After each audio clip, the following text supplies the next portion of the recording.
బండి కావాలి యేసయ్యా అని ప్రార్థన చేయండి. నీకు పొలం కావాలా, నీకు స్థలము కావాలా, నీకు ఏమైనా ప్రాపర్టీ కావాలా, ఆస్తి కావాలా, ఐశ్వర్యము కావాలా, నీకు ఆరోగ్యము కావాలా, ఆయుష్ కావాలా, నీకు ఏది కావాలంటే అది విశ్వాసంతో నువ్వు ప్రార్థన చేస్తే దేవుడు నీకు అనుగ్రహించును గాక. ఆమేన్, హల్లెలూయా. విశ్వాసాన్ని నీలో పెంపొందింపు చేసుకోవాలి. దేవుని వాక్యం చెబుతుంది, విశ్వాస సహితమైన ప్రార్థనట రోగికి స్వస్థతనిస్తుంది. విశ్వాస సహితమైన ప్రార్థన, నువ్వు చేసే ప్రార్థనలో విశ్వాసం ఉండాలి.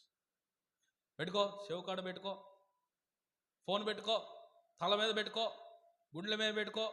నో, ఎక్కడ పెట్టుకున్న చేతులు, ఎక్కడ ఫోన్ పెట్టుకొని ప్రార్థన చేసిన కార్యము జరగదు.